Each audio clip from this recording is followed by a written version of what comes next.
हम्म। गोरेगांव में आयोजित नवकुंडीय गायत्री महायज्ञ के शुभ अवसर पर आज हम प्रातःकालीन सत्र के दौरान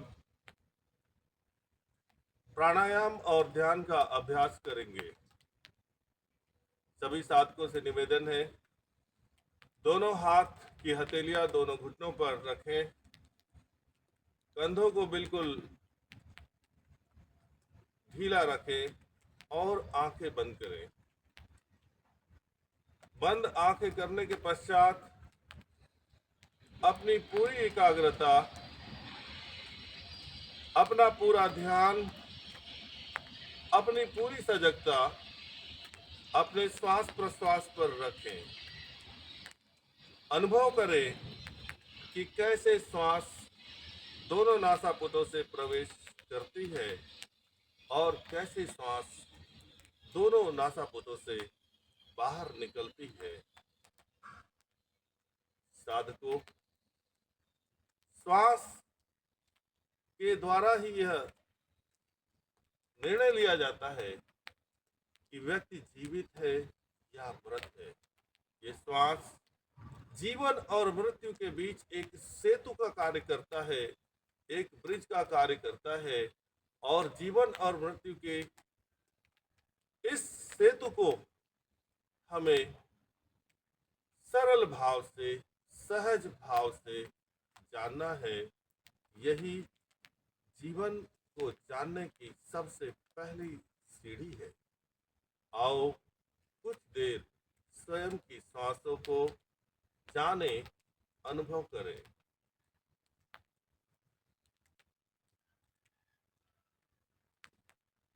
अब धीरे से दोनों हाथ की हथेलियां एक दूसरे पर रखें। नमस्कार मुद्रा, हाथ की हथेलियों का घर्षण और चेहरे पर से घुमा करके आंखें खोलेंगे। जैसे कि पहले बताया गया है कि श्वास जीवन और मृत्यु के बीच एक बंधन है, एक कड़ी है, एक सेतु है। लेकिन जीवन में स्वस्थ रहने के लिए, सुख को अनुभव करने के लिए, शांति को अनुभव करने के लिए और सबसे महत्वपूर्ण चित्त की शुद्धि के लिए दीर्घ श्वसन का अभ्यास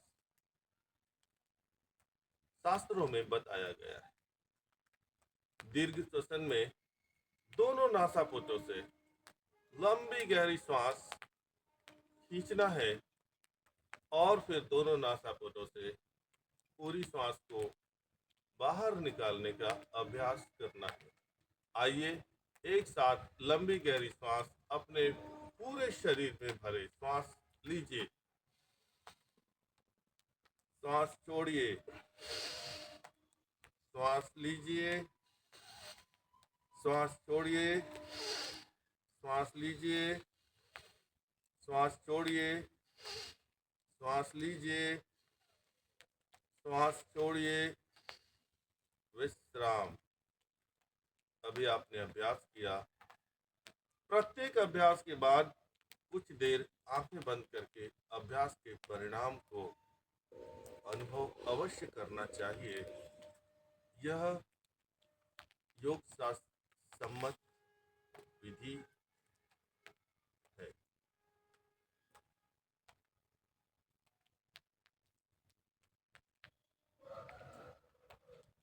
धीरे से आंखें खोलिए।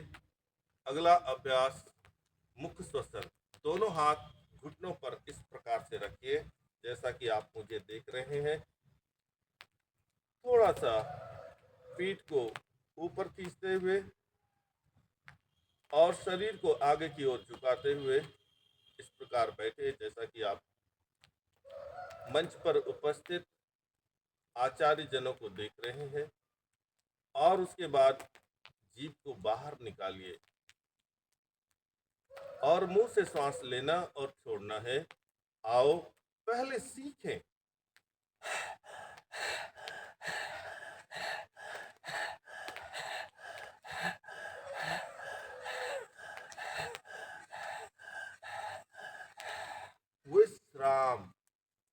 पुनः ध्यान आसन में, ध्यान मुद्रा में बैठे, आंखें बंद करें, शरीर और श्वास का ध्यान करें,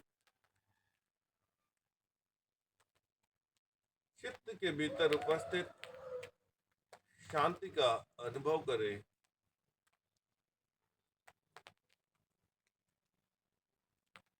पुनः अब अगला अभ्यास ध्यान पर आधारित है। जीवन से मृत्यु पर्यंत, सुबह से शाम तक हम अपने माता पिता से, गुरुजनों से, मित्रों से, रिश्तेदारों से एक ही शब्द सुनते हैं, ध्यान। शिक्षक कहते हैं ध्यान से पढ़ो, माता पिता कहते हैं कि ध्यान से भोजन करो, ध्यान से हर कर्म करो। रिश्तेदार जब हमें छोड़ने के लिए रेलवे स्टेशन पर आते हैं तो वे भी कहते हैं कि ध्यान से चढ़ना, ध्यान से उतरना। इस ध्यान शब्द की हमारे दिनचर्या में और जीवनचर्या में कितनी पुनरावृत्ति होती है। लेकिन क्या कभी हम सोचते हैं कि आखिर ये ध्यान क्या है? हम सुनते हैं, हम बोलते हैं, लेकिन सुनने और बोलने के बीच ध्यान क्या है, क्या कभी हमने विचार किया? और नहीं किया है, बड़ी अच्छी बात है। अब हम करेंगे कि ध्यान क्या है। ध्यान का अर्थ है वर्तमान में उपस्थित रहना। शरीर और मन का वर्तमान के क्षण में उपस्थित रहना ही ध्यान है। आचार्य भी कहते हैं होश पूर्वक प्रत्येक क्षण जीवन की घटनाओं के साथ उपस्थित रहना है। लेकिन होता यूं है कि विद्यार्थी कक्षा में बैठे हुए और ध्यान उनका भोजन में लगा हुआ है। कई कर्मचारी अपने ऑफिस की कुर्सी पर बैठे हुए हैं, उनका ध्यान रेस्टोरेंट में लगा हुआ है। तो हमारा शरीर कहीं है और मन कहीं है, ऐसी अवस्था को हम ध्यान नहीं कह सकते। ध्यान तो वह अवस्था है जहां पर शरीर हो, वहीं पर मन भी हो, और वो दोनों वर्तमान क्षण में जो कर्म हो रहा है उसके साथ पूरी तरह घुल मिल जाए। यही शिव सूत्र में कहा गया है, इस तो लयो।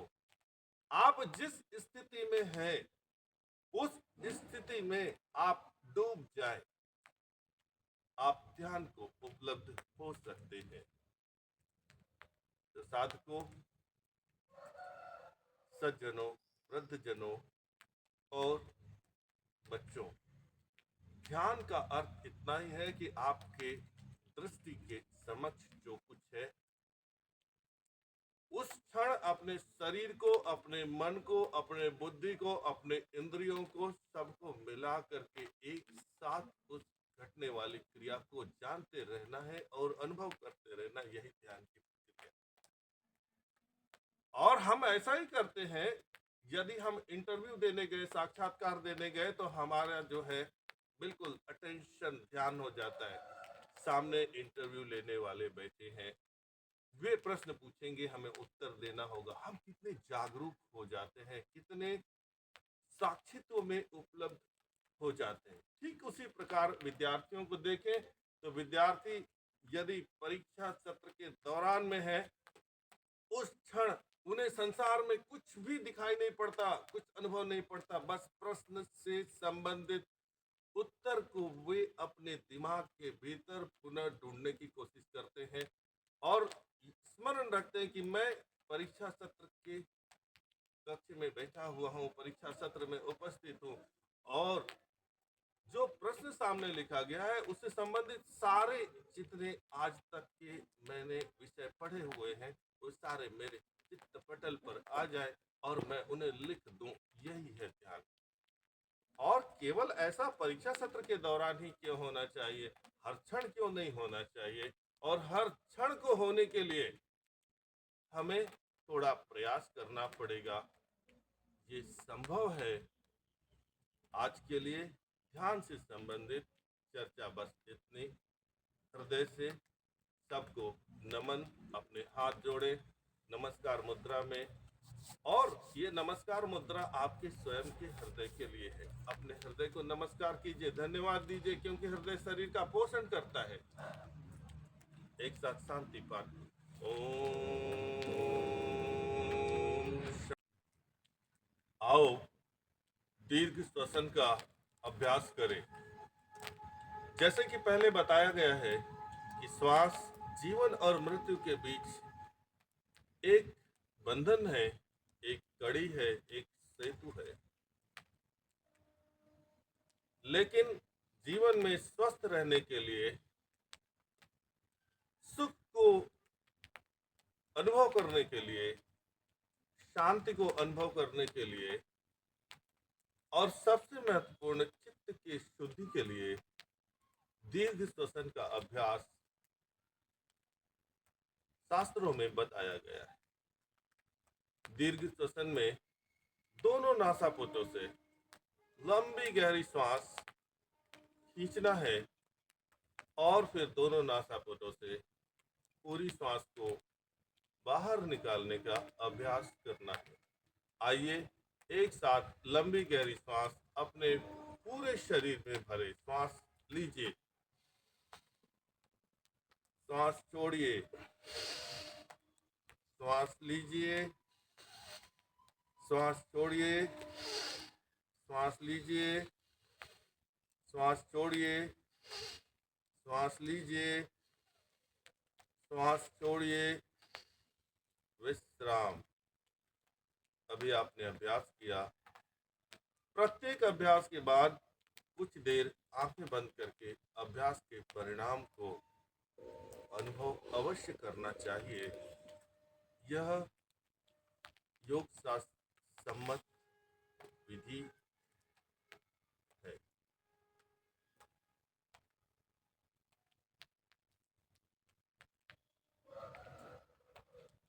धीरे से आंखें खोलिए।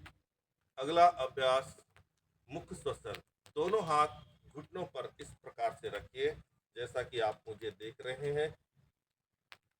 थोड़ा सा पीठ को ऊपर खींचते हुए और शरीर को आगे की ओर झुकाते हुए इस प्रकार बैठे जैसा कि आप मंच पर उपस्थित आचार्य जनों को देख रहे हैं।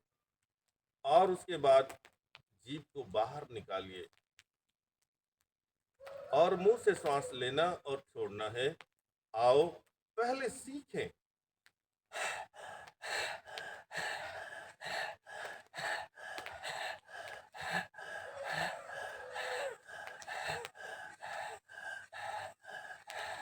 विश्राम।